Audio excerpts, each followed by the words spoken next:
on this episode of Rebel Spirit Radio. I mean, this is probably the most intimate experience possible for human beings, right? I mean, this is intimacy on a whole other level that most people can't even relate to, which is both, beautiful, but it's also something that, like you're saying, can be hazardous if someone's not prepared or really open to all of what can arise. And so when I started working with people, this is going back a number of years. I mean, there was, of course, this spontaneous thing. So there was a part of me that was exploring what was really the unknown as well.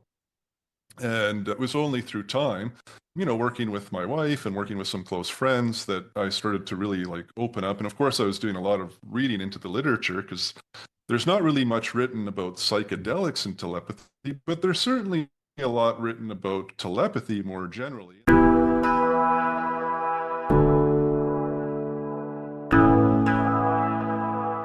Welcome to Rebel Spirit Radio, exploring the frontiers of spirituality, consciousness, the esoteric, and humanity's sacred relationship with the living earth. I'm your host, Nick Mather, and in this episode I am joined by author Wade Richardson to discuss his book, Psychedelic Mindmeld. The conversation delves into the concept of psychedelic mindmelds, psychedelically created telepathy that allows two people to deeply share their physical and psychic contents. Wade discusses the therapeutic aspects of this practice, potential for mutual healing, the various substances that can facilitate these experiences, and the necessity of safety and preparedness. Also, please be sure to like and subscribe to this podcast on whatever platform you use to listen to or view podcasts. Your support is truly appreciated.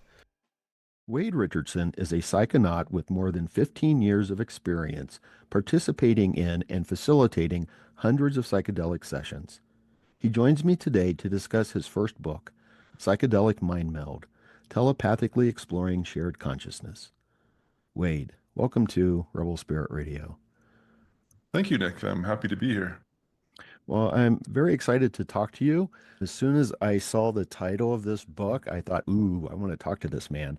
And the first question I have is the title, Psychedelic Mindmeld. On one level, it seems like what that is may be obvious, but I thought that it would be a good place to start. What is a psychedelic mind meld? What do you mean by that? Yeah, well, that's a very big question because there's so many different component parts to that. But really simply, it's psychedelically created telepathy. So where telepathy is something that I think all humans can engage in, there's the simple version of, we've have people who've done research in these areas where they communicate to their pets or something like that, like, the dog that is proverbially waiting for their owner to come home after work. And that, of course, can happen in the context of the person just thinking of coming home from work, coming home at different times. Another classic would be someone making a phone call to a friend and their friend was expecting the call because they were thinking of each other. So there's those kind of basic things. But this goes a lot deeper where psychedelics are a tool to basically work with the ego, relegating the ego and dropping far further into a psychic connection. And what I'm really promoting is, doing this work with two people in an intimate setting and where they're basically both lying side by side and meditating deeply together to, basically conjoin into this symbiotic relationship of sharing contents. And that's where we get into the depth of what this is, in terms of the sharing of contents, there's the physical contents and the psychic contents. So at a physical level, it's interesting to watch it's possible for each body to pick up on blockages at a physical level within the other body. And when I talk about blockages, that tends to be related to trauma. And trauma, of course, as human beings is a pretty common thing. It's difficult to be in the human body as a vessel. So trauma can come from, birthing trauma. It can come from, challenges with parents and peers, also, accidents, disease, etc. And of course, then there's the ego, which, in terms of the monkey mind, creates all sorts of stresses, and those stresses show up as chemicals within the body, endogenous chemicals that are spread throughout the body. And they create blockages as well to our homeostasis or full functioning. So what's interesting in the psychedelic mind meld is that the bodies can actually pick up on this in each other.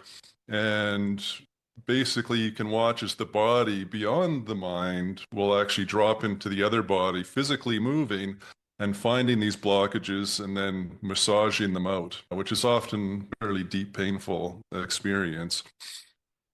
And that's not unlike what you would find with energy healers of, various kinds. Osteopaths who are really good will tune into the other body intuitively and find those blockages and clear them out through various forms of massage. So that's at the physical level. As we start to move into the psychic, we can actually really pick up on each other's emotions, and that's felt physically. And maybe just as a quick example, I was working with a woman and, we're dropping in very quickly in the session. And within about half an hour, I start picking up on where she's at, in terms of the dominant emotions within her. And there were layers of, resentment towards her husband. There was a lot of grief around a sibling of hers passing. And then there were layers of self-hatred. And I was picking up on all of that because, of course, as you drop into telepathy at this level, you're picking up on all of what's going on in the other person. There's like a complete transparency. And what was so fascinating about this was that, I'm picking up on all these emotions, but she's aware that I'm actually picking up on these emotions. And then, of course, instantly there's this, defensiveness and there's a lot of shame around what's being shared. And for me, it was like, hey, I've been doing this for a while, and I'm very aware of the mosaic of who we are as human beings in terms of our belief systems and where we're at emotionally and our various layers of personality. And I just drop in and it's like, no, this is okay. There's nothing to be ashamed of. This is a part of who we all are as humans, and we can all reach into these different states of emotions. And as she realized that I was, in a calm and peaceful, accepting place, then she dropped in deeper and let go of various things and started to kind of transmute these emotions. And then from there, we went into, ultimately these heavenly realms and had this amazing experience. So, that again is on the continuum where there's a physical feeling of sensation. And then from there, we can drop into the fully psychic space of sharing. And of course, a lot of people, when they think of telepathy, they think of, the sharing of thoughts, like a conversation in terms of language. And that can occur, but that tends to be less common. And it's more kind of a gnosis or a feeling into the other person's experience. And like I was saying, in terms of the psychic component, you can actually share consciousness in terms of experience and start to journey into, other worlds or dimensions. And just a quick example of that, it's in the opening of the book. I work with my wife a lot. And one of our first experiences was, doing mushrooms, lying together, meditating. And what's interesting about this is the intent going into the session is just to basically sit completely still and conjoin in a telepathic sharing without, setting a destination ahead of time. I think, for those who've done a lot of this type of work, you can start to play around a bit more with intention, but to work with really trying to validate the experience is just to go in without an agenda. And so we go into the session together, and the next thing we know, we're in a fractal version of ancient Japan in a tea house together, and we're drinking tea side by side, wearing kimonos. There's other people in the tea house, but it's not, kind of the default reality in terms of like a hard and fast tea house. It's a fractal version. So, the walls are glistening and I guess there's more bright light and kind of fractal rainbow colors and things. But the point really is that we journeyed to this other dimension, possibly a past life event. Yeah, and we're fully engaged there through shared consciousness. So that's kind of the quick and dirty of the telepathic sharing, both at a physical and psychic level. Yeah, okay. Thank you for that. There are several ways to go forward, I think, from all of that. So I'm just going to start picking at some things and see where we go. One thing that came to mind when you were talking and also reading your book was that this seemed to be a very kind of healing. I don't know if I want to call it a modality or experience, perhaps maybe a better word. And I'm curious because the way you described it in the book, you, and with what you were just saying, that you maybe experienced blockages of the other person and was able to help clear that. Now, is this something where one person is acting as a kind of healer, or is it something where both people, where it's a sort of mutual healing project? Well, I would say ultimately it is a co-creative project, but at various times one person will take the lead, or at Mm. least seemingly take the lead versus the other, where you're one person might be more engaged in the deeper massage and releasing that from the other person, but that can quickly turn around as long as both people have really relegated their ego and completely open to the sharing of the experience. The other Mm. person can kind of jump back and start doing clearing in the other person. And Okay. certainly it is a transmuting of long held trauma that the person potentially individually on their own couldn't release. So Mm. it's been sitting there for years. And maybe just a quick example of that. I won't go into much detail about the story because it was kind of a long event, but in short, I was with this friend of mine at an ayahuasca ceremony, and this was really the beginning of the telepathic sharing for me, even after, having done psychedelics for a number of years. So we're sitting in an ayahuasca ceremony in the jungle, facilitated by several shaman. And I was into the third night. I was kind of struggling because not much had happened, but I was thinking like, well, why am I here? And Mm. it was really for my friend who was struggling with alcoholism, and he himself in the previous couple nights had really, yeah, struggled in terms of being physically sick, which of course, with ayahuasca and working with substance abuse is pretty normal. Yeah. Anyway, the point was for me, I was, yeah, kind of feeling a bit lost, not much was happening. And so I decided just to kind of meditate on an open-heartedness and sharing with him, because ultimately he was why I was there, just to kind of, yes, see him work through his challenges and help him with that. And I frankly didn't expect much to happen. It was just kind of like, looking to just kind of expand my own consciousness and in kind of a loving way. And that was, yeah, I mean, it sounds kind of simple, but that's all I was expecting, and wasn't expecting it to go anywhere. But all of a sudden, boom, this massive amount of energy flooded through my body, up through my spine, and my right arm just spontaneously reached out and grabbed his head. Mm. And the next thing I know, there's this energy moving. It's moving from him through my arm, and I start sobbing and then profoundly crying, shaking. And, I'd been doing psychedelics for quite some time by this point, so I was pretty used to weird. And it was pretty weird, right? Yeah. But I was, oh, okay, I can work with this and just see where it goes. And yeah, so that went on for almost half an hour, eventually ending. And there was no story associated with it. So I didn't have any sense of why that was happening. Mm. And there were a bunch of other things that happened that night. But anyway, the next day, I asked my friend, what was his experience of that? And he was pretty shooken up. And he shared with me that, yeah, it was him releasing grief around the death of his daughter, who died when she was around 4 years old from a disease, and that he had never processed, and this was 20 years earlier. So clearly he had not been able to drop into letting that go. And, all this time passes by, and then in this ceremony, all these years later, we're, yeah, conjoined in this, again, co-creative process of healing, ultimately. Yeah. Wow. Yeah. Thank you for sharing that. I know that, especially with ayahuasca, originally it was referred to by some as, what was it, telepathy or Telepathy. something? Yeah, Yeah. telepathy, something like that. And I know that, I've gone to a couple of ayahuasca retreats, and it was always interesting that when we would have sort of the sharing circles, the morning or afternoon after the ceremony, people would actually refer to saying having these sort of shared experiences. And I Hmm. remember one, I wish I could remember all the details. It was actually the first one I ever attended. And there was this fellow there that I know in our first sharing circle, he moved everybody with this experience. He was like former military, and there was a lot of pent up stuff from his father.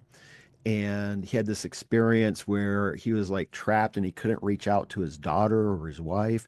And by the last evening, a lot of stuff got cleared, but he told us this story because at the retreat, they took our phones, because they're like, you don't want to be calling your ex when you're still under the medicine, right?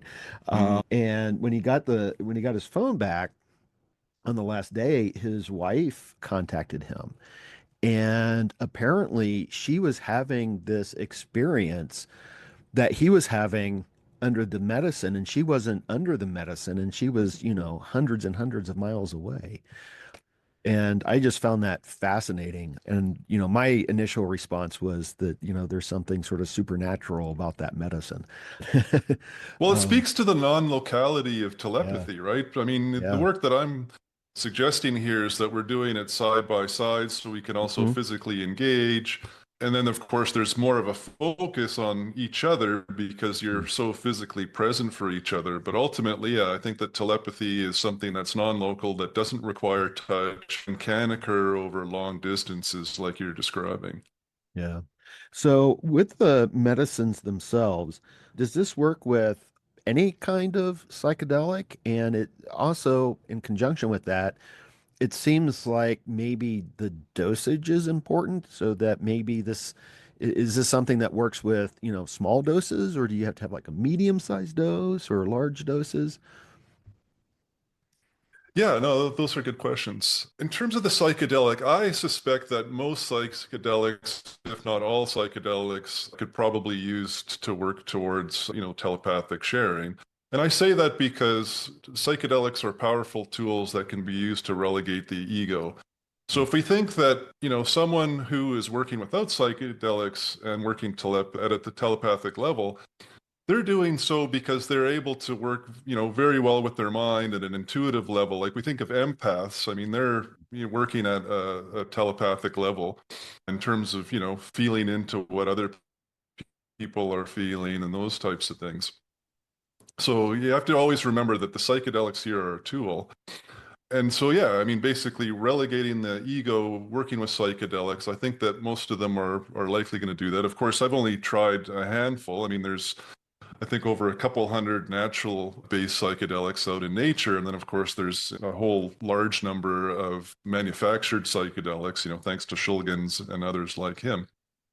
So, I've predominantly worked with ayahuasca, mushrooms, LSD, 5-MeO, DMT, and of course 5-MeO, DMT warrants a whole other conversation because it's such an extremely powerful psychedelic, and Martin Ball has done a good job about writing about that. So yeah, I think there's a lot of possibility out there, and one that kind of stands out too is cannabis. Hmm. I haven't had any meaningful success at a telepathic level with cannabis, but it's certainly in the literature that it's possible. And of course, most people using cannabis are doing so mindlessly in a sense, like it's recreational. And I'm not saying there's Right. anything wrong with that, but to really drop in at a deeper level, you do have to get into meditation. Hmm. And of course, most of Western society doesn't really get into that. It's not much of Right. a thing. So yeah, I mean, I think there's a lot of possibilities out there and a lot of room for experimentation. In terms of dosage, I think that's, yeah, kind of tricky. Certainly, I'm working with high dose, so by any standard, depending on the psychedelic, there's literature on what is, a low, moderate, and high dose. And it's a bit of a tricky conversation because if you think of mushrooms, different mushrooms have different potencies. And then, of course, each individual experience, even for the same person, working with the same dose can vary quite a lot. So it's going to depend on individual and their biography. Yeah. So in terms of, yeah, working with the dosage, again, it can vary depending on the person in each session, but it really comes down at an individual level to how well they can, again, relegate their ego to drop in. And so it's just a matter of like, well, how much of a psychedelic is that going to, be required? And in my experience, it's generally a fairly high dose, but I would expect that, there are going to be people out there who fall into this really easily and naturally and could probably work with just low doses. Yeah. Yeah. One of the things you just said, I jotted down a note early on in the conversation when you were describing the psychedelic mind meld. And you had mentioned feeling in, and I wrote empathic, because to me, that's what seemed to be happening in large sense, is that there's this sort of empathic connection. Now, you explained, the scenario with you and your wife in Japan, that kind of vision. But in large part, it seems like it is an empathic sort of experience where people are really feeling into it. And like you said, it's not just, how we normally think of, like sharing thoughts, that we're having this conversation without moving our lips, but that there's this sort of energetic component to it. Um, Mhm. uh, Let me ask this. What is the going into this? I know that you've worked with a lot of people doing this, and I would imagine that this is not something that everyone wants to do, that it is select people, and that you have to be kind of careful, because it seems like, especially if you are opening yourselves up to this energy and to this sort of empathic experience, that you have to sort of know how to work with that energy. And you could be hit with what is sometimes referred to as bad trips. I think in the book you refer to them as challenging experiences, which I prefer. But how do you prepare for all of this? And how do you prepare someone else to engage in this experience? Yeah, I think, yeah, this is a very important conversation, just in terms of the safety that's required. And of course, yeah, just the awareness that's acquired. So it really is for the advanced user in many ways, right? So, I mean, there's a real need for people to have a background in and familiarity with psychedelics in terms of, what is going to come up for their own experience, being aware of their own, physical content and psychic content, so to speak. Being aware of their shadow contents in particular is very important because, of course, psychedelics are an amplifier of our, if we're really struggling at an emotional level, that's likely to be amplified. So if someone's not able to kind of work with their own material, yeah, don't jump in to try to work with someone else's material, right? Yeah.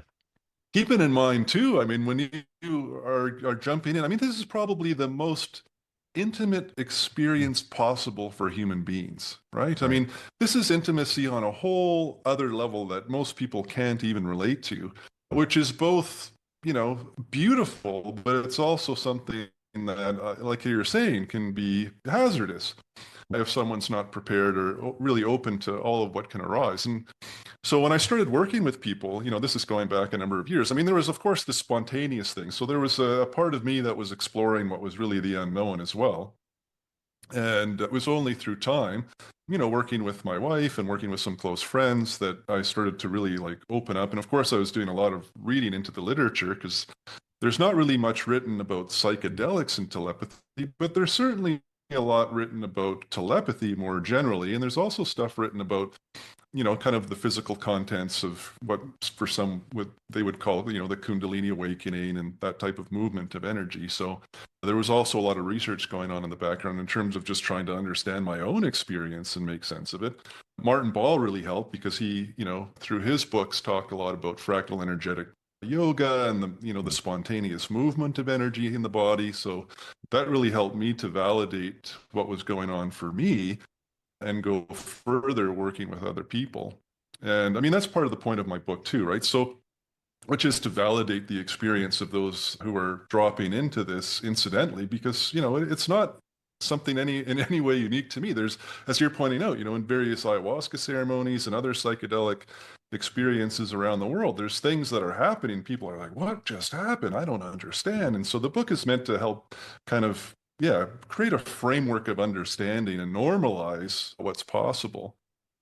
So Yeah. there's all of that. And then working with my friends and stuff, I found that with the book, I wrote the book because, I would have to spend, 2 to 3 hours if I was working with someone new just to try to brief them around the experience because it's so complex. There's just kind of an infinite array of things that can arise. And of course, there's themes that I've tried to summarize, but there's just so many possibilities. And when you're working in these sessions, I mean, these experiences are so rich and often can be so overwhelming. They're completely new to the person who's, new to these experiences. So prepping people with trying to normalize the strangeness before they drop into it is important because, of course, as people drop into these weird experiences, it helps for the mind to have a little bit of a framework to go, oh, no, no, no, this is okay. This is okay. And I've certainly had experiences where, with all the briefing and everything, I drop in and, I'm dropping into the exchange at a physical level, doing the deep massage, and then, starting to open up into a psychic sharing. And then the person kind of freaks out a bit and they kind of push me away and they're like, oh, what's going on? What's going on? And then it's kind of like, yeah, we've read about this. We're doing, X or Y psychedelic, and we're now dropping into, dropping deeper. And it's kind of funny. Right? Then it's like, oh, yeah, there's a memory of the briefing. And then they just relax and drop back in again. So it's kind of, this interesting play. But again, all of what I'm saying speaks to this is an advanced work. Yeah. Well, it occurs to me that as we undergo this sort of, what's being called a psychedelic renaissance, and there are people training now to be psychedelic therapists, that this is something that ought to be addressed in the training because, the therapists themselves may not be taking any of the medicine. I know sometimes in the shamanic setting, the shaman usually takes a small amount, but they ought to be prepared for the person that they're working with to have this kind of experience because it seems to me that based on what you're saying and what's in your book, that there can be profound healing taking place here. And if the therapist isn't kind of aware, that seems like it's a missed opportunity. Yeah, well, I think not only a missed opportunity, I think for the therapist who's unaware of the depth of what's possible, you can have a client who's taking the psychedelic who all of a sudden is doing, therapeutic work on their counselor therapist, Yeah. right? Because they're telepathically tuning in to the other person's contents who's unaware. They're just thinking that they're doing all the work. And there's stories of this in the literature, like Stanislav Grof, for example, describes a number of these types of scenarios. And, so then it's a question of, are people being trained as therapists for this type of thing? And are they ready to be opened and transparent to their client who, supposedly as a therapist, they have their stuff a little bit more together than the client. But then the client realizes like, no, this person is a human being too. And it's, all sorts of things in and within themselves, right? So it's this, profound sharing that can occur very unexpectedly. And of course, then there's all of the other potential for emotional release and those types of things and the movement. And you really want to make sure that the therapist is very familiar with how strange some of this can get. Or if there's a psychotic break and the person takes all their clothes off, which, this is, of course, happens with psychedelics. It's rare. I mean, depending on the literature that you look at, it might only be 1% to 2%, but I've seen it, like it's happened when I facilitated, and the next thing the person's, naked, and I'm fine with that, of course, but then it's like it opens up this risk of, how does that person react when they're, oh, wait a minute, I'm naked, and has something gone wrong here? And then, a false narrative can be created and it can get really complicated very quickly. So that's an important thing that I talk about in the book too, right? I mean, that these things can happen. And if you're, as a client or a person that wants to engage in this work, if you're not comfortable with these possibilities, don't do it, don't do it. Right. So as you've been doing this and working with this, I would imagine that someone would like say, hey, this is something I would like to try. I imagine you've got a fairly small circle that you're working with. And do people have, I would imagine they come at it from a couple different perspectives. One might just be, I want to explore consciousness in general, and I think it would be really awesome. To healing, I was thinking that this would be something incredible to experience with a partner. That you said, it's like one of the most intimate things that one can experience. Yeah, absolutely. So in terms of my own work, like, dropping in with my wife is the most profound, awesome, connection and relationship. And it's really contributed to us being a strong power couple because we have dropped into such intimate places together. We know each other so well at all various levels. We've, done healing work on each other, journeyed to other dimensions together. It's just absolutely incredible. Yeah, kind of working as a team, essentially, in terms of exploring consciousness and each other's healing. And it's actually, I have to say, my wife is absolutely amazing because she knows the depth of this work and how intimate it is. And yet she's, fine with me working with other people and actually is Yeah. encouraging. And Mm. yeah, I think that's just so beautiful.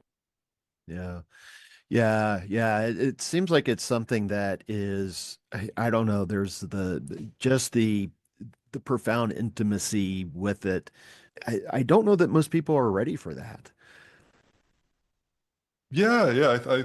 Again, this has really worked for the advanced user, and Yeah, yeah, it's really about psychonautics, yeah, exploration, yeah, and again, yeah, I mean healing, but it's at a very deep, deep level. yeah, yeah, very profound. So, one of the things I wanted to ask, you've already mentioned this, and I was hoping that you could explain it a little bit more, but you had mentioned fractal energetic yoga. And I was wondering if you could explain what that is and what role it plays in the psychedelic mind meld. Sure. So, fractal energetic yoga is basically if we think of ourselves as kind of beings of light and energy and frequencies. So the human vessel, is created essentially, if you want to think, by God or the divine, as everything in the universe. And it's meant to function, kind of at its peak level of perfection, so to speak, which would be homeostasis, right? Where all of the different component parts and systems in the body are working at their optimum level. And as we talked about earlier, the challenge is, of course, we have these various blockages that show up in the body because of traumas.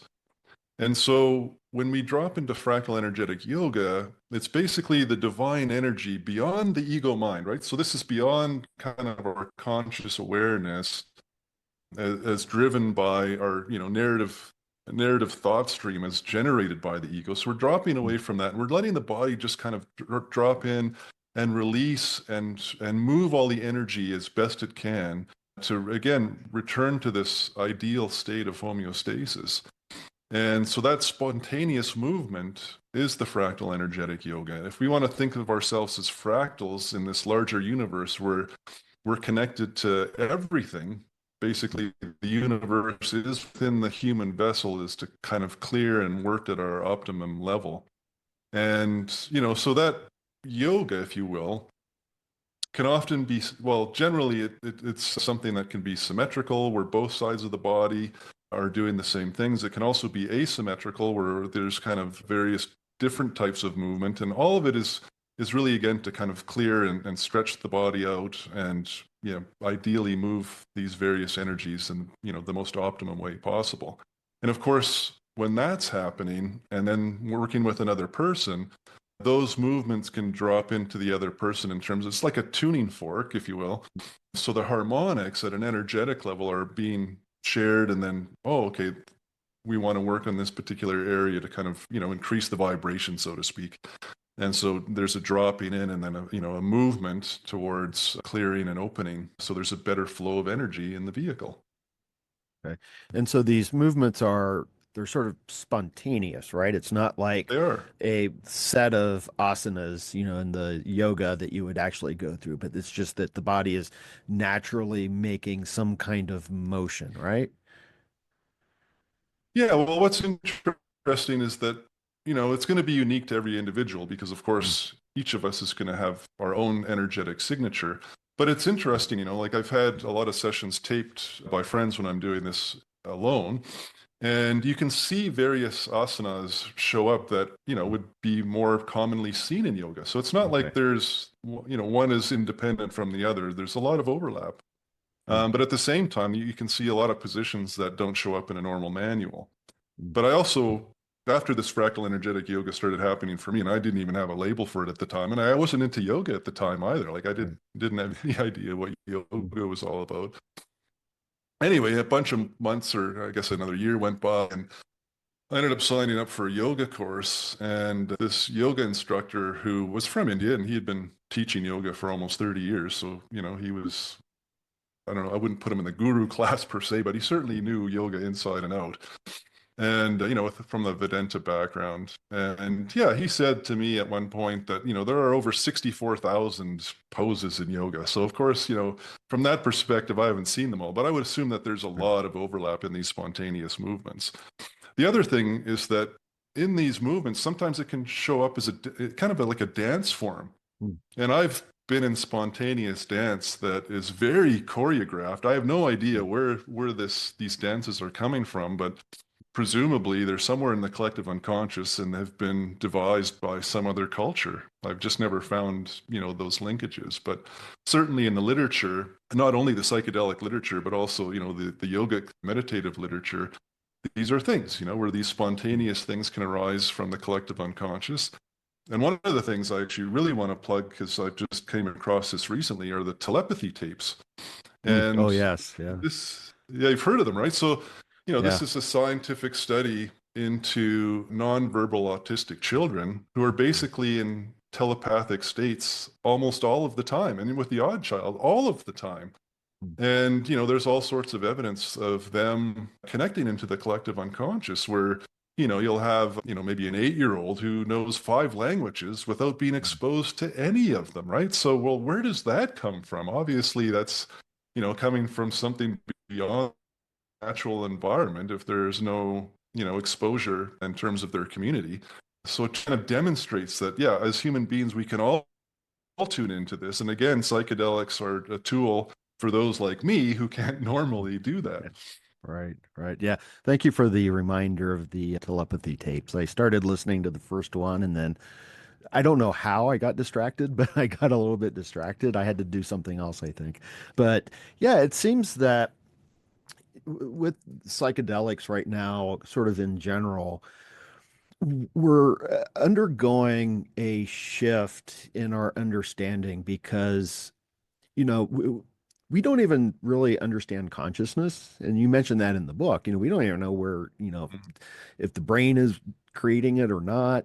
And it always seems to me that it's, my background's also in philosophy, and it's like, we need to take these things into consideration because it's giving us a sense of what is possible and what might actually be real rather than limiting ourselves. And so I see this as not just important in the terms of healing and personal experience, but in understanding this infinite mysterious cosmos that we find ourselves in.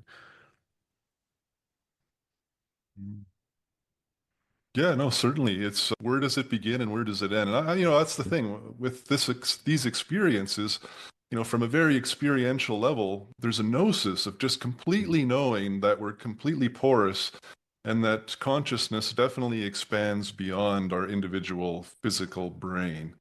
Yeah. And that's what makes this so exciting, because it really, in terms of the Western materialist paradigm, it turns that on its head. And that's what's so exciting about the telepathy tapes too, because of course you have people that will say, well, you're just taking a drug and, you're hallucinating and blah, blah, blah. Like there's going to always be those skeptics out there who are going to come from that perspective. But when you drop into the telepathy tapes with these children, some of them are adults, they're doing these scientific tests, and it's 100% success rate in terms of, working through these tests and experiments. Where normally in the telepathic science literature, it's nowhere near that. It's still significant. Like, telepathy is a thing at some level, but again, these kids are just absolutely amazing. I mean, they're proving that telepathy truly is a thing.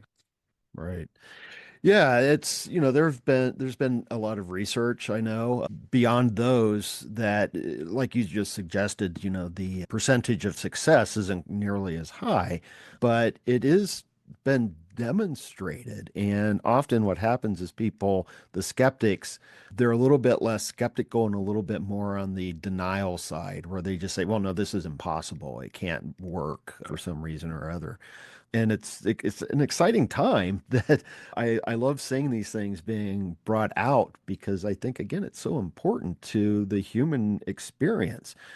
And one of the things that you bring up a lot in the book, and you've mentioned it a little bit here, is this sort of non-dual experience. And I'm curious about how does that kind of manifest when you're working with someone else? Because it would seem like the division between you and the other person would be completely eradicated. Yeah, well, it's interesting, right? Because non-dualism in terms of the experience exists on a continuum. So if we think of the empath, again, even without psychedelics, they're reaching into the experience at an emotional level of someone else. So there's a sharing. So that's a breaking down of the duality of, there being kind of a very distinct subject and a very distinct object, like a me versus an other, kind of the materialist framework, so to speak. So dropping into the mind meld, certainly there's the share, like, we've talked about these things already, but we're going to go deeper here. So there's the sharing of emotions. Again, there's a subject and object. And it's kind of interesting, right? Because sometimes this can be pretty blurred. And this is where, working with this longer term and with more experience, it becomes more distinctive and more definitive in terms of, oh, this is my experience at an emotional level or energetic level. And I can tell more obviously when I'm drawing in or picking up on someone else's emotional experiences where, someone will be kind of in denial, like, oh, that wasn't mine, that was yours. And I'm like, no, that was yours. I've been doing this for a while. And then, through enough discussion, it's like, oh, the person will take ownership. Like, oh, no, that was something, it was with my son or whatever. And, this difficulty I was going through or something. So there is that. But, dropping again deeper, there's the shared consciousness of the psychic content and journeying to other places. So now subject and object again starts to become even less distinct, because the telepathy is just becoming an automatic thing. A thought is in my mind, it immediately is in the other person's mind. There's an immediate sharing. And then going even deeper than that, there's, I've had these experiences where, okay, so now we're looking at each other in, our physical bodies, and I'm looking at you and I see myself in you. In fact, I am you. And of course the other person's experiencing the same. So now we've dropped all sense of duality in terms of subject and object, and we are one, embodying each other. And it can be something that's visual. Sometimes I've had it happen where, I was working with this one woman and she was lying on her stomach and I had my head on the upper part of her spine. And my head just kind of dropped into her spine, and all of a sudden it was, fully shared consciousness where we were both aware of each other physically. Like her heartbeat in a weird sort of way was my heartbeat, and vice versa. And then our heartbeats actually started to sync up together. And then from there, and this is more common. Well, it's pretty normal actually with 5-MeO DMT, and that's why I say it kind of warrants its own discussion at a certain point. But where the whole material realm is obliterated and you are no longer aware of the other person at a physical level or a psychic level, it's just complete non-dual awareness. And when sharing at that level, the only way to confirm that is after the fact, because again, there's just oneness. So there's no mind having a conversation. There's no dialogue. It's just pure awareness, unencumbered by thought form. And so that is, the ultimate non-dual experience. And again, because there's no relationship to the other person at that point, it's only when you come back from that and it's like, oh yeah, I had that. Oh no, I had that too. And of course you start to put together the timeline and it's, okay, that was a shared non-dual experience at its most epic. Okay. Well, you have mentioned the 5-MeO-DMT and said that it's kind of deserving of its own conversation. So that's something I've not experienced, and I have a little bit of trepidation, I think. But maybe you can talk about it a little bit more. My understanding is this is the origin of it is, I think, the Sonoran desert toad, and I think now there's probably synthetic versions of it, and it's relatively a short-lived experience versus 6 to 8 hours on mushrooms to 10 to 12 hours or more on LSD. But what else can you say about this in terms of the psychedelic mind meld and why you find this so kind of different than the other substances? Yeah, well, I think a couple things. One is you're pointing out it's short acting, Hmm. so there is that difference. It kind of has a little bit of a different setup, where normally, with doing the long-term mind meld with these other long-lasting psychedelics, I lie side by side with the person, whether it's in a bed or on an open floor on a comfortable mattress or something. And so it's, yeah, side by side, holding hands, again, working with kind of reaching into the physical, but also just, being very focused on each other's aware presence, which is kind of driving the process. So in working with 5-MeO-DMT, I work with Martin Ball's model. So now you're lying kind of opposite each other, where your feet are basically facing each other. And basically, so you sit up, you each smoke the DMT at the same time. And as you're pointing out, it's a very short experience. I mean, it can range from, 5 minutes to 20 minutes. For some people, it's longer. And so you smoke the substance and then you lie back. Both people lie back. So again, you're kind of facing each other on the ground, but just lying down. And then within seconds, because this is such an extremely powerful substance, you're just exploded into, these infinity, essentially. Mm. But this is where the fractal energetic yoga comes through. So if it's meant to come through, one body or both bodies will come up and meet each other and start driving the energies and pushing the energies through each other, kind of like a high pressured fire hose. So it's extremely intense. It can be very overwhelming. And I certainly understand your trepidation because it's a big deal. It's a huge thing, and it can be very disorienting. But at the same time, it is the psychedelic that is most likely to get you into these non-dual spaces of the infinite, of the ultimate divine, of God. I mean, it really is God consciousness at its highest levels. And yeah, and then of course there's all sorts of driving. I mean, it can result in hacking, coughing, puking, a variety of things, screaming. I mean, I've facilitated working with 5-MeO for quite a number of years, and yeah, I mean, you can watch energies go through people who have this. Well, I've seen one case of someone who had just was so full with just anger, like, and then they're just releasing this out and just pounding the floor, like to the point where I was concerned, like I'd throw pillows under and stuff because I was concerned they're going to put a hole in the floor, But this is just again this profound release of stuff that has been very deeply held in the in the human matrix, so to speak, that just needs to get out. And at this point, of course, for the benefit of their health, because holding this stuff back can cause all sorts of health issues long term. Right. Yeah, so yeah, working the 5-MeO DMT, it's a big thing. And we're talking about it very briefly here, but again, Martin Ball has written several books on the subject. And if someone wants to start working with 5-MeO DMT at this level, I definitely recommend going to his books and seeing what he has to say about working with this at a therapeutic level.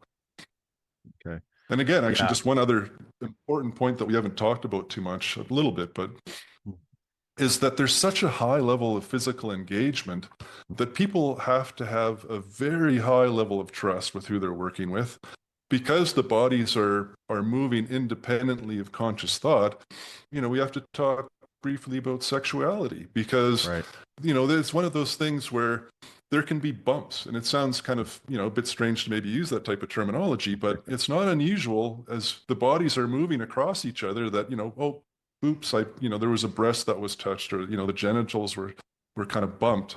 But this is very distinct from any form of groping or anything like that. And again, this is important in terms of the briefing. I've tried to highlight it in the book and even included an appendix Mhm. on, what are we okay with in terms of physical touch? And really, at the end of the day, driving towards a model that is where sexuality is off the table. And I say that in terms of sexual engagement because inevitably, we're sexual beings and these sexual energies play really profoundly through us. And it's normal that, a sexual energy will play through at a certain point in the engagement. And, I identify as heterosexual, cis male.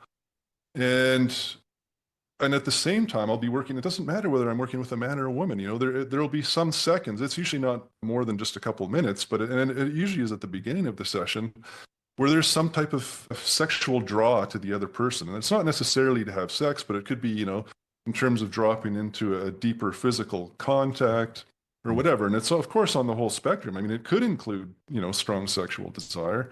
But of course, at that point, it's just to observe, well, where is that desire coming from? And just kind of sitting with it, observing it, again, using meditation techniques. And inevitably, and very quickly in most cases, it just drops away. And then you drop into a much deeper level of experience. But I highlight this because, of course, it's dangerous territory for a lot of people. Right. You can imagine if someone's been sexually abused, they would come in with a lot of defenses and triggers.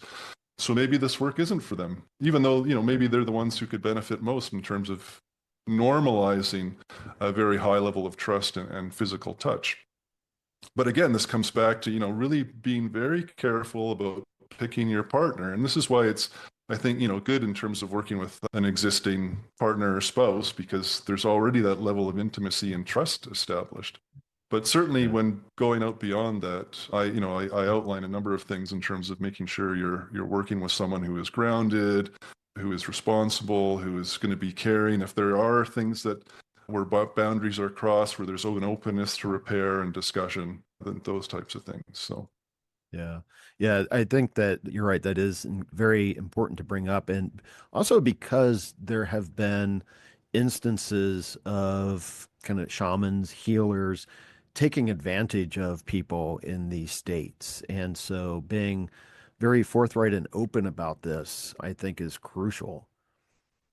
Yeah, absolutely. I mean, we're even seeing it in the therapeutic world, right? Where Mhm. even in the MDMA tests, where we're seeing therapists act out sexually, and of course, it's a very, very small number, but I mean, it's happening, and Right. it's unfortunate. But yeah, sexuality in terms of, and of course, tends to be mostly men as the perpetrators.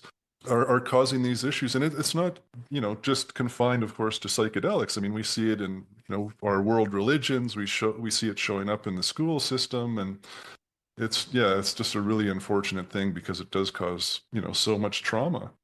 Yeah. Yeah. Yeah. It causes damage, I think, Lots of too. damage. Lots Yeah. of damage. Yeah. Now, one of the things that I wanted to ask you about, and I think you kind of went down this path a little bit in terms of the body and the experience. One of the things that I found really interesting is you described in the book working with someone and working with their energy, but that you were having the physical effect. I don't know if that's the right word. So, for example, you said that you were like gasping once when you were releasing blocked energy in someone's lungs. And you had this like taste, this nasty taste of, like cigarette smoke with a former smoker. And I found that really interesting that you were having that experience of a physical experience of someone else's emotional or maybe even sometimes physical traumas.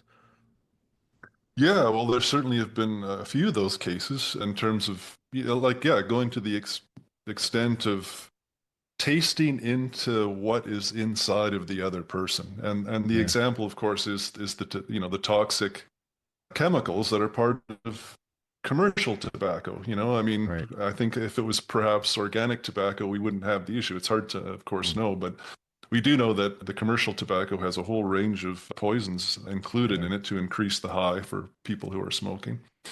And yeah, I've dropped into that, and the next thing I know, I'm not quite vomiting, but there's this huge surge of this putrid saliva coming out of me, which, causes me to spit and cough up all this stuff.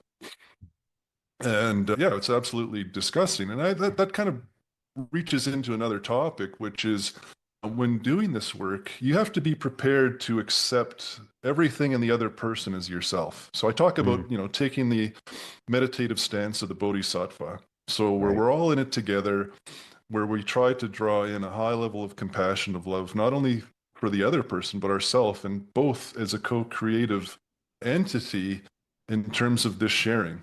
So it's, again, this comes back to the therapeutic part of, if you want to call it a modality, where there's a comfort of dropping into discomfort, So, with this taste of tobacco, just to give kind of a quick illustration, it was much more than that. In one of these cases where I was working with this, he's a guy who's a friend of mine, and he had this horrific trauma occur to him when he was in England, where he was part of, he was in a soccer stadium and there was a bit of a riot, and the police got kind of out of hand, like they overreacted, but you can kind of understand the dynamic that may have been occurring there. But he became a victim of that. And at one point, I'm over top of him, and I have, one hand is going into one side of his chest, and the other kind of up through the other side, kind of creating a line, a direct line in terms of moving the energy. And I'm basically going through and processing all of his experience of being in this stadium, where I'm actually having visuals. Sometimes I have visuals, sometimes I don't. In this particular case, I did. So I was, and the next thing I know, I'm screaming and yelling at the top of my lungs, just processing this, And what was so interesting was that as I'm going through all of this, again, this tobacco is coming through, and, this horrible taste. And this went on for quite some time. And what's so interesting is that, after the experience ended, of course, we went through a whole debrief.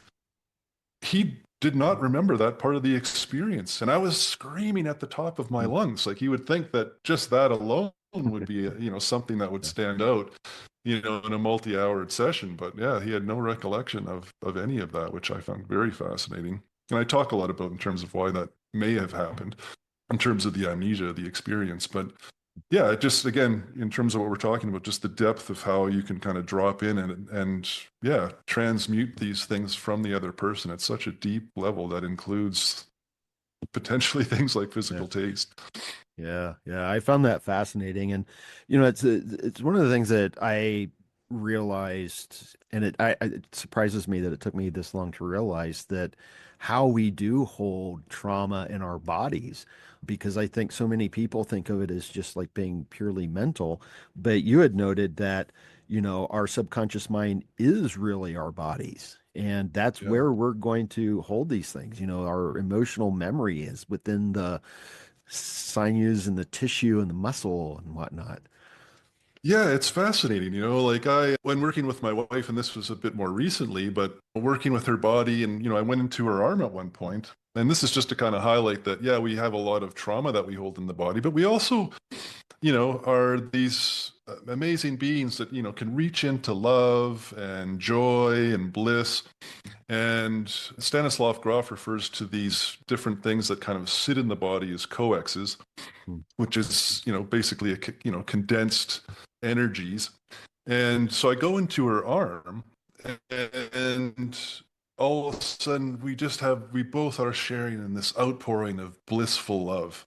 And it was interesting because as I'm kind of tweaking her arm, and it's just a simple movement of the wrist, I can kind of turn up the volume, so to speak, on this outpouring of love and bliss, or turn it down a bit.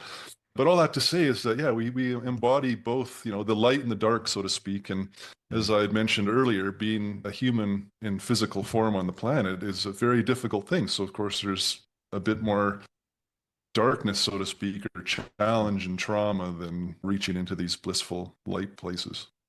Yeah. Well, I think it's an important reminder that there are blissful light places. And I think we need that right now. I do have a question that it deviates a little bit, but not by too much, I don't think. So what you're talking about here, the psychedelic mind meld is with one other person. And at one point you You quoted a couple times Christopher Bache, and I had Chris Bache on the show, one of my very first guests. And he had Cool. these, the high dose LSD sessions for over 2 decades. And one of the things that happened with him was he was having, I don't know if this is how he would describe it, but a kind of experience of the collective mind. And I'm wondering if you have had anything similar to that, not just, working with one person, but kind of tapping into the collective mind of our culture or humanity. Yeah, that has actually come up a number of times for me, and it may occur while working with another person, but more commonly it's me working just independently on my own. Yeah, I mean, just as a quick example, and I think, just to give a sense that this can occur over a whole variety and different ways, but for me personally, just a quick one is dropping into the horror of genocide. Mm. And, I was working with my wife, so we were working together, but something really dark and deep and dense was coming through. And intuitively, I left the room and went into a different bedroom. And the next thing I'm actually in fractal energetic yoga, symmetrically releasing stuff, but it was just this profound darkness of genocide. And, it was associated not only with the genocide of the Jews in Europe during the Second World War, but just genocide more generally. And it was horrific. I mean, my body was pushed to its limits. It was extremely painful. I was heaving. I wasn't actually vomiting, but it was, yeah, this profound darkness. It was extremely sickening. And it was hard. It's hard to imagine that level of darkness in terms of just processing that. But, this is coming from the collective unconscious. I don't have any direct relationship to genocide in terms of being engaged. And maybe in a past life, so to speak, I was, but that's never come through in any definitive way. I will say that I've actually just, from traveling around the world over the years, showed up at some sites that, where genocide have occurred. Maybe I picked up something there that needed being processed. But what was interesting about the experience, this went on for probably half an hour. And again, time is a little hard to keep track of. I'm not looking at the clock, but it was probably something like that. And then, the switch in terms of this coin of where we have both sides of light and dark on the coin, and we just kind of so quickly can flip that over, because as soon as I had processed that, I stood up and I walked into the hallway. And all of a sudden, it was like heaven opened up. And it's not that the physical hallway in any way changed, but all of a sudden, my perception of reality completely changed. And it was like I could feel in to the divine perfection of everything that had been created in the universe. And it was like something had let go of me. Now I was connecting into the divine creative aspect and loving and perfect aspect of the universe. So it was kind of, again, yeah, this flipping of coins, but reaching into this, perfection at an archetypal level. And it was spectacular. It was one of the biggest highlights of my life. And it felt like heaven on earth, as strange as Wow. that might be to say. It was that amazing. Yeah. Yeah, wow. Very interesting, very interesting. What comes to mind is, my initial question is, how do you integrate this experience? That's experience in this experience of genocide, but also in general, how do you integrate, how do the two people sharing this experience, kind of stepping back, what's that integration process? Because I know that integration is such an important aspect of working with psychedelics. Yeah, integration is, well, I think, it's open-ended at this point. It's for our culture in particular, we're driven by a materialist paradigm, but of course we have, different religious overlays in there. I mean, the Judaic Christian heritage that we have, but we don't have something that really well explains or a framework for all of the stuff that arises in these psychedelic sessions. And, the religions in their own ways, of course, touch into it, but it's really in the mystical parts of religion that we start to find some answers, which, do show up a bit in my book. But in terms of integration, yeah, I think it's a multi-pronged thing. And part of it is, we have these experiences. So how do we place those in our lived lives? And part of that is, yeah, in our belief system of what is the nature of reality? What is possible for us as humans? And I've certainly noticed over the years, and it has been a long process, how my beliefs have changed. Because, even at the beginning, I'd have these profound experiences and bizarre experiences, and I had so much doubt. I within myself, I took a psychedelic and some weird stuff happened, and whatever, but I don't really believe that that was something that was fundamentally real. Mm. So I think that's part of integration, is trying to figure out what is, more real than not, and basically increasing the breadth of our beliefs and understanding of what's possible. And I've really kind of landed on this, kind of drops into Buddhism, but that all of it is a dream, and we have to be careful that we don't attach ourselves to any one thing too solidly, because everything is impermanent, everything is shifting. Ultimately, everything is energy, and we're just a play in that, kind of a play in the divine expression of God again. And from a non-dual perspective, that is, the non-dual or the divine God. I mean, these are all tricky terms, of course, but if you think of it from a non-dual perspective, well, how does the non-dual experience itself? Well, the only way to really do that is a reflection of itself, which is the creation of duality, which is the creation of the material world. And then, of course, experiencing, the reflection of itself. So we are that, we're experiencing each other as subject and object. So, this is all part of the integration. Of course, then there's the energetic side at a physical level. If various things have arisen in a session, I mean, ideally they're all processed, but maybe it's more just a highlighting. Perhaps there's a disease in someone that has been kind of poked into, so to speak, and there's been some initial massage or something like that, but something is still kind of bothering the person. Maybe it's time to go to another medical professional to go a bit deeper. And of course, there might be the awakening or the opening of deep psychological content, shadow content. And, if that's opened up but not fully processed, or, there's some questions about, oh, wow, there's some trauma that happened in my childhood that I had completely dropped into denial about or forgotten about. And all of a sudden that's waking up for me. Well, now it's time to potentially go to see a therapist about that and unpack that and work with that. So again, I think there's a variety of potential layers depending on each individual's experience coming out of it. Yeah, sure.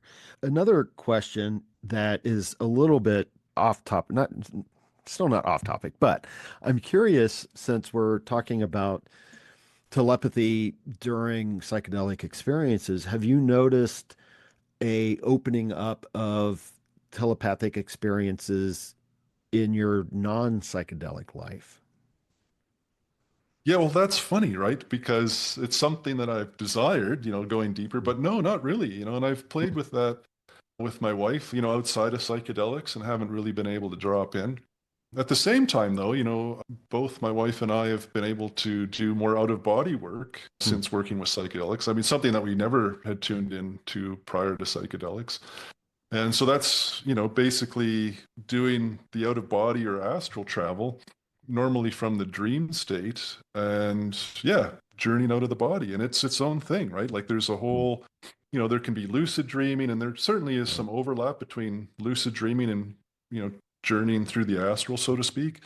But there tends to be kind of an energetic signature when you leave the body. So quite often, I'll show up in a dream, and then I become lucid. And then, of course, having spent time with the techniques, it's like, okay, I want to be out of body and journey to these deeper layers in the universe, so to speak. And so then the thought form of jumping out of body is a thing.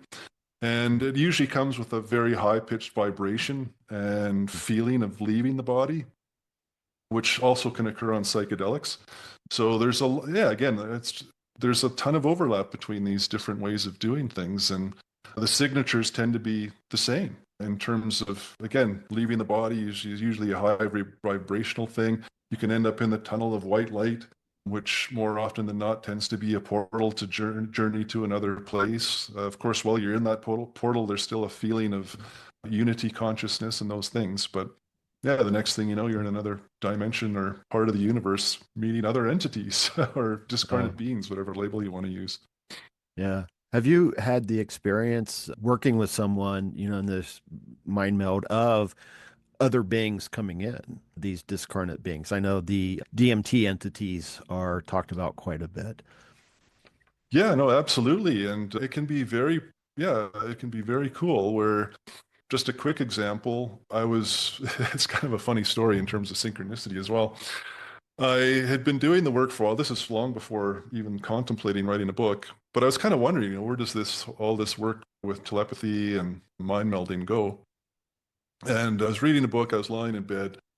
It was kind of earlier evening, and as I'm contemplating this, there's a knock at the door. I go to the door, and there's this guy, and he's in town. He was visiting from another city, and he was promoting some development work and, donating money to a particular cause.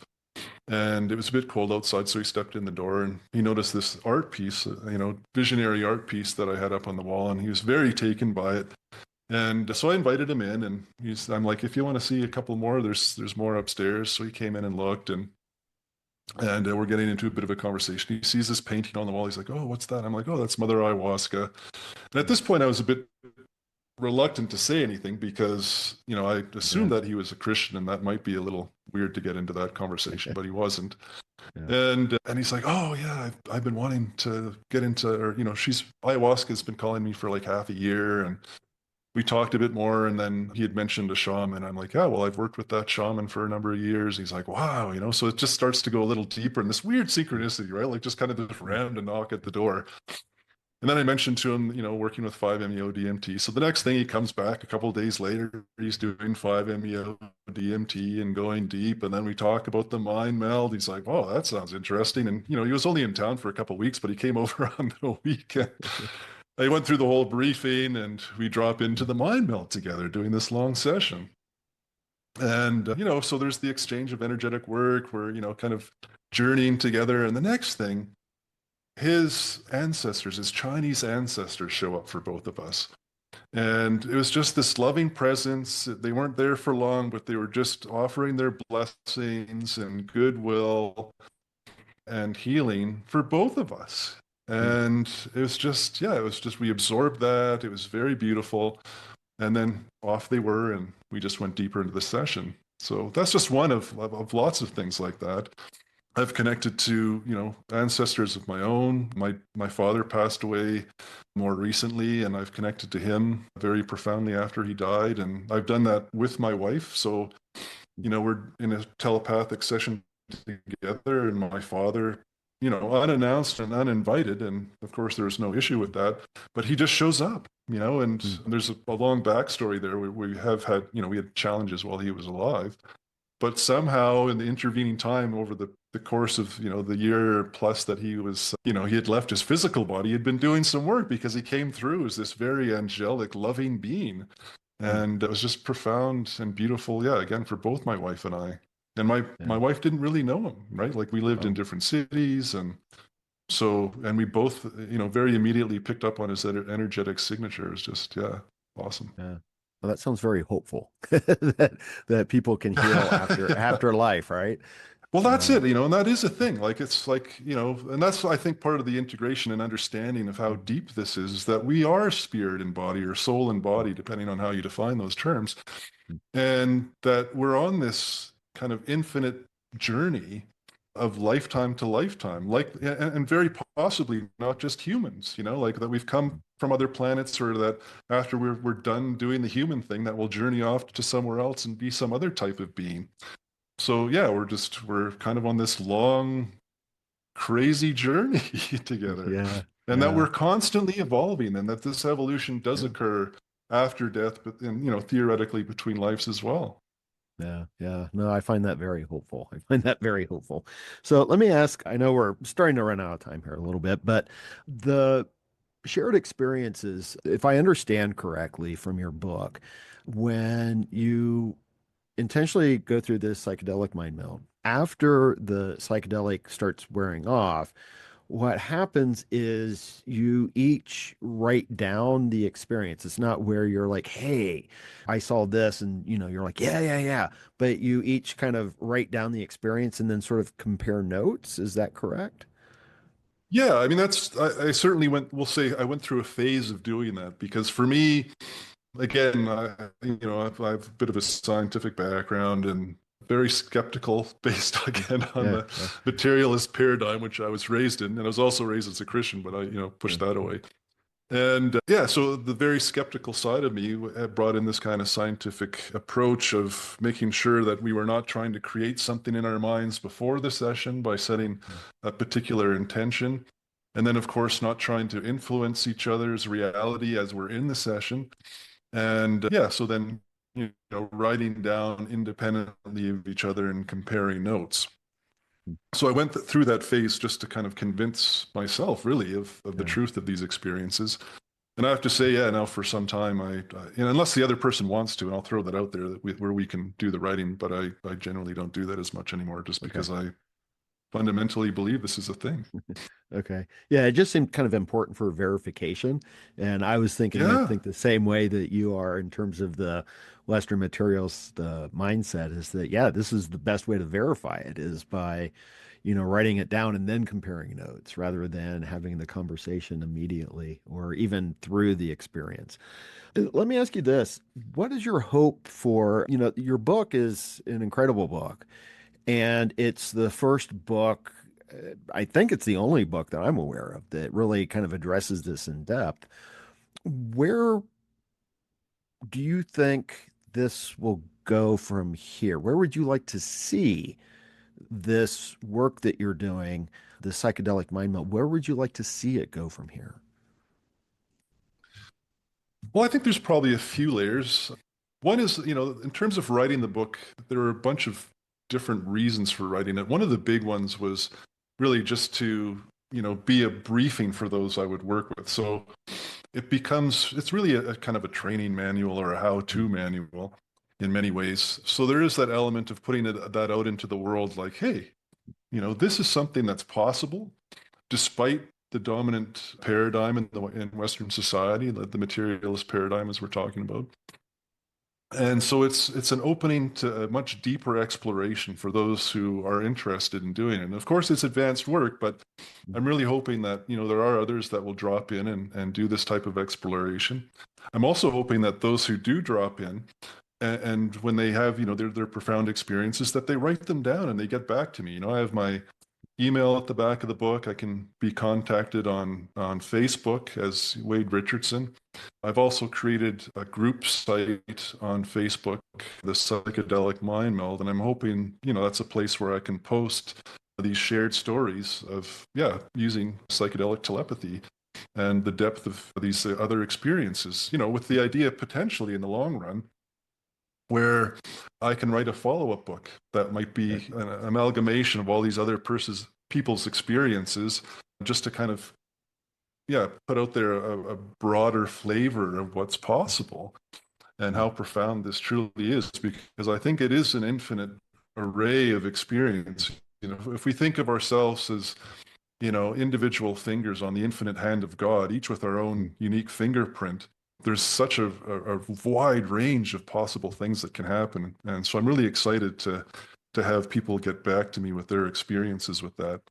Another piece to the book, too, is just to validate what's already out there. As you mentioned, ayahuasca, I think this goes back to the 1920s, was called telepathy. Right. And so certainly, there's no book that's written like this, but it certainly shows up, in a sentence or a couple paragraphs in a variety of books on psychedelics out there, more as kind of a footnote, but that this happens. This is a thing. Yeah. So there's that. And I'm also hoping that, this might reach into more research at a scientific level and going deeper in terms of what is possible, not only with telepathy, but with psychic ability more generally, working with psychedelics. And certainly if we look back to the ancient literature of the Greeks and the Romans, the Egyptians and others in the Near East and in India, there was widespread use of psychedelics, and I think many of them were adepts of working with thought form, and that's a very particular thing. So this would be dropping more into setting a very particular intention before going into the session and trying to manifest various things in a session, which could still include healing. And, my preferred way of working is really with, love and compassion, healing and wisdom. And those are kind of the pillars I work with. And yeah, just seeing a broader expansion of that. And I think in the longer term and in the big picture, hopefully just a more of a recognition that we are all connected, that proverbial unity of consciousness, that we are all one. And and that demands kind of, if you want to think of it from an integration level, a deeper loving compassion for each other, where we will see less wars on the Yeah. planet because we are a warring species, where we will see more caring and compassion, especially if you look across the United States and where we're going right now. It seems like loving and compassion is the antithesis of our immediate future. Because, and I think a lot of that it speaks to the extreme trauma and shadow contents in the United States. Yeah. Americans being this warrior culture of wanting to be number one, and running around the world killing millions of innocent people throughout its history, even its own starting point of killing so many Aboriginal people across the country, and essentially stealing land and all of that stuff. Like, it's very dark stuff. And so I'm hoping that, this type of work and other work like it, again, extends a much deeper loving compassion, where we see each, ourselves and the other, and start treating each other more respectfully that way. Yeah. Yeah. No, I agree. We've got a lot of healing to do. And especially in this nation, I think that we're a little bit possessed by the shadow at the moment, and we need to do that shadow work. And fortunately, there are people doing it. Yeah, Fortunately, well, I there are think Trump people in his doing own it. way is doing it in a strange sort Yeah. of way, because he is showing how he's bringing the shadow out right into the light Yeah. of day, Yeah. right? Like, Yeah. how dark is it really? Well, he's Mhm. that guy. Yeah. It's Yeah. No, dark. I've thought about that many times, and I'm going to do a video, I think, on my YouTube channel, kind of looking at Carl Jung's essay on Wotan that he wrote right, I think it was right before World War II or during World War II, about the Germans and the collective shadow. And I think that that's something that we need to look at here as well. Yeah. And Yeah. it's a point of healing. It's traumatic, but it's also a point of healing. And I've come to the conclusion that it's just something that's necessary. We have to do this in order to heal. Yeah. Yeah. Yeah. So, all right. Well, Wade, thank you so much for your time today and the conversation. And thank you for the book. It really is an amazing book. And I encourage everyone to pick up a copy. I normally ask, what are you working on next? But you kind of told me that you didn't really want to talk about that. Still in the secretive stage. And you gave your Facebook, and the email's in the back of the book. Is there any last thing you would like to add before we end this? Well, I'd like to thank you, Nick. I think the work that you're doing with your podcast is amazing. And yeah, it was a great conversation. I'm really happy that you took a look through the book and invited me on. It's an exciting topic for me to share, and I'm glad that you were so open to engaging in it. So yeah, Yeah. I had a Well, lot of thank fun you. today. So thank you. Yeah, thank you. I appreciate that. Yeah, I had a lot of fun too. It's a really great topic, and it's a really good book. So, all right. Well, Wade, again, thank you so much. I really appreciate it. Okay, take care, Nick. Okay. And that's a wrap on episode 180 of Rebel Spirit Radio. Thank you so much for listening or watching if you're part of my YouTube audience. Now, anyone who's watched an episode of Rebel Spirit Radio knows what's coming up next, all the usual. Sign up for my Patreon, share this with friends and family, and on social media too, please. Subscribe to or follow the podcast on whatever platform you use to listen to or view podcasts. I think you know the drill. But the thing is, all of that is really important. Sharing, subscribing, or following, they're all free, and they only take a few seconds of your time, and they really do help. Right now, I've got 10 subscribers on the podcast platform that I use to distribute the podcast, but I know that there are way more people listening.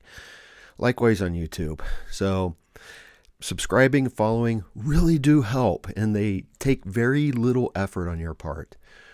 I'm in the process of trying to make changes to the podcast and the YouTube channel. It's very, very slow going, but your help will allow me to complete this.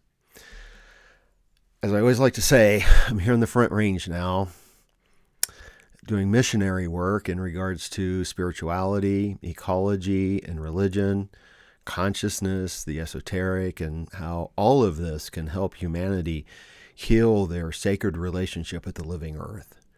So if you feel moved by the rebel spirit, and I sure hope that you do, then please, by all means, help me share the good news. I'm Nick Mather, and you've been listening to or watching Rebel Spirit Radio. Until next time, may it be at peace, may you flourish in all possible ways, and may you continue to nurture your rebel spirit.